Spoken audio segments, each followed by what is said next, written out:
여러분 사랑합니다. 자, 이제 마지막 강의예요. 마지막 강의 6-1강이 되겠네.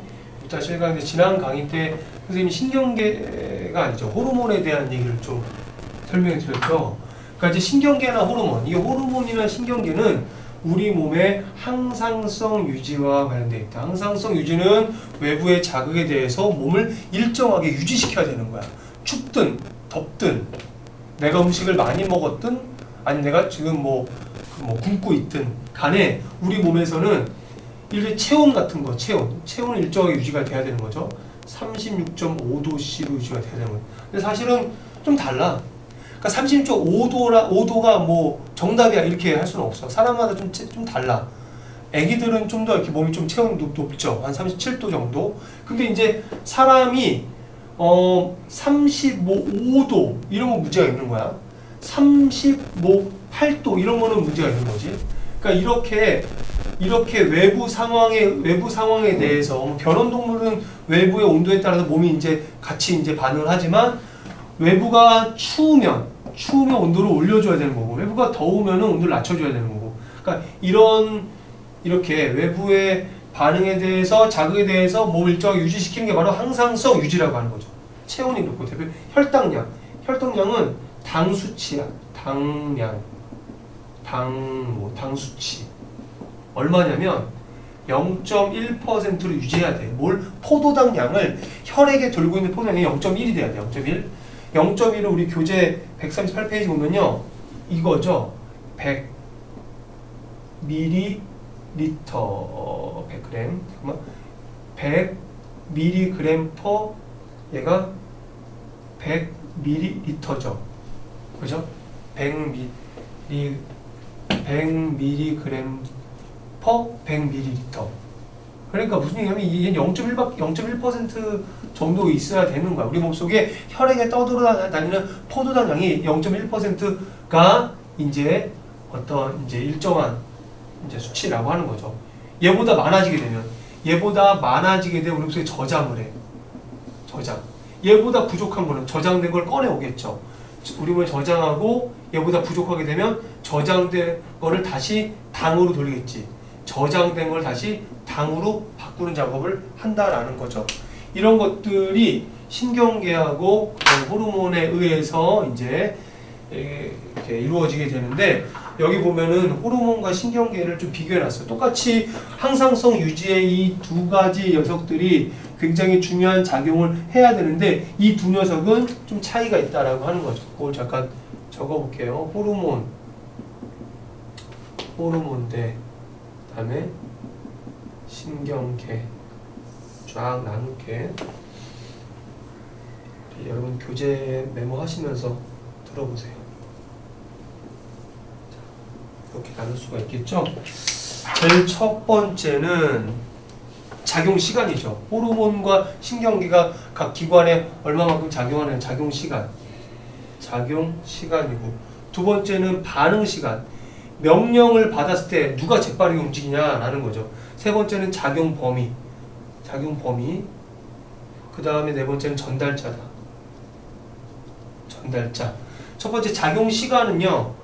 호르몬이 길어요. 길다. 신경계는 탁 임팩트 있게 주고 빠지는 거지. 신경계는 짧다.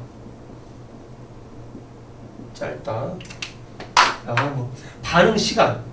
그러니까 명령을 내렸을 때 호르몬은 신경계에 비해서 얘는 빠르죠. 얘가 빠르다. 훨씬 빠르게 이제 반응하는 거죠. 얘는 느리다. 근데 결코 느리지 않아. 1분이면은 혈액이 우리 몸을 다 돌기 때문에 결코 느리지 않아. 근데 얘보단 느린 거죠. 얘는 전기 신호야. 이 녀석은 전기 신호로 움직이니까 당연히 얘보다 빠를 수밖에 없는 거죠. 작용 범위는 신경계는 좁다. 얘는 넓다. 전달자 호르몬은 혈액에 그러니까 세포에서 만들어서 혈액을 막 분비하잖아. 그러니까 혈액을 타고 이동하는 거고 이 녀석은 뭐죠? 뉴런이죠. 뉴런 신경세포죠. 신경세포에 의해서 이동을 한다라는 거죠. 그쵸? 자, 그래서 하나만 더 하고 이제 마무리하려고 하는데 우리 139페이지. 그러면 대체 우리 몸에서 일정하게 유지되는 체온이나 혈당 상태를 어떻게 조절하느냐? 그래서 지금 이번 강의에서는 선생님이 혈당량을 조절하는 것을 좀 예를 들고 마치려고 합니다. 나머지 내용은 수업 시간에 우리가 좀 추가적인 이제 활동이나 탐구 활동을 통해서 알아가 보도록 할게요. 혈당량은 앞에서 얘기했듯이 0.1 정도로 유지가 돼야 되는데 우리 몸의 두 가지 경우 고혈당일 때 또 저혈당일 때 그럼 고라고 하는 거는 바로 식후죠. 쉽게 고혈당은 식후 밥 먹었어. 식후 밥 먹으면은 밥이 포도당 아니야. 그 당이 식후는 당이 뭐야? 고혈당이죠. 고혈당. 이 고혈당을 물론 얘를 저로 바꿔야죠. 그죠? 이 녀석을 저로 바꾸려면은 이 과정을 아셔야 되는데 포도당이 얘가 글리코젠으로 저장이 돼야 돼. 글리코젠. 포도당이 글리코젠. 얘는 단당류고 이 녀석은 다당류야. 단당류. 그러니까 이렇게 포도당이 이렇게 저장이 되는 순간에 포도당 자체가 줄잖아. 그러니까 이제 고혈당이 저혈당으로 바뀌게 되는 거죠. 맞죠? 어디서? 이게 어디서 일어나? 간. 그 다음에 근육.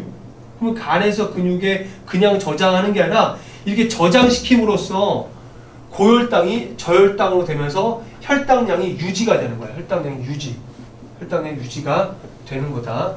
이때 작용하는 호르몬이 있대요. 그거 좀 설명드릴 거고요. 저혈당은 뭐야? 그러니까 저혈당은 당이 0.1, 0.1, 100보다 아래로 내려가면은 어떻게 되는? 저장된 녀석을 다시 당으로 이렇게 바꿔야 되겠죠? 이건 뭐야? 이거는 반대죠. 이거 반대. 어떤 작용이 일어나냐면 글리코젠이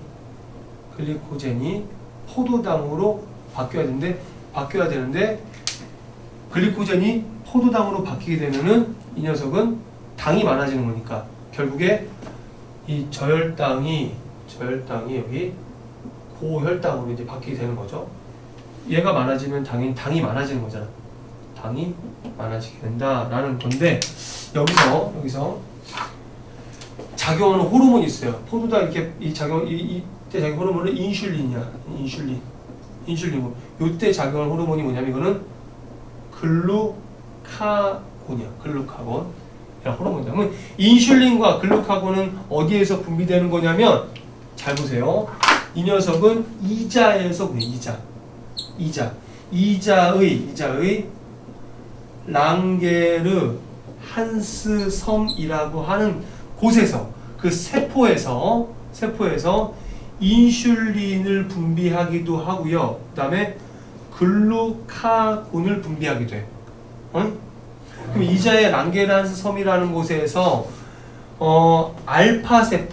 알파세포에서는 글루카곤 분비하고 베타세포에서는 인슐린을 분비한다는 거야. 그러니까 여기서 인슐린이 분비된다라고 하는 거는 얘는 베타세포가 자극을 받은 거고 글루카곤이 분비가 된다라고 하는 건 얘는 알파세포가 자극을 받은 거다라는 거야. 알겠죠? 자, 하나만 더 하고 이제 마무리하겠습니다. 여기서 이자는 겁나게 중요해. 이자는요, 보세요. 소화 효소도 분비하고요. 또 뭐도 분비하냐면 바로 이런 호르몬도 분비하는 거야. 호르몬. 이자는 다른 말로 또 뭐라 그래, 얘를? 췌장이라고 하잖아, 췌장. 그죠? 이 이자라고 하는 녀석은 소화효소도 분비하고 호르몬도 분비한다. 근데 소화효소 뭐야? 3대 영양소를 분해하는 소화효소 다 분비되잖아. 아밀레이스 분비되고요. 트립신 분비가 되고, 그 다음에 라이페이스 분비가 되잖아요.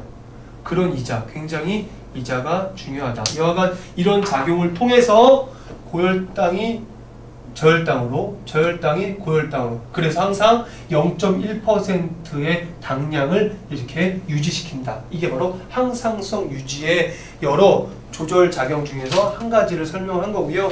우리 140페이지 보면 체온 유지가 있어요. 체온 유지 한번 읽어보시고 오면 좋을 것 같습니다. 141페이지까지. 아셨죠? 그래서 대표적으로 체온, 혈당량, 삼투압을 어떻게 호르몬하고 신경계의 상호작용으로 조절하게 되는지까지 우리가 아는 게 목표이고요. 선생님이 이 내용에 대해서 카우스로 한번 점검을 하고 세부적인 내용을 영상이나 뭐 이렇게 사이언스 신문 만드는 활동을 통해서 우리가 정리해 봤으면 좋겠습니다. 여기까지 할게요.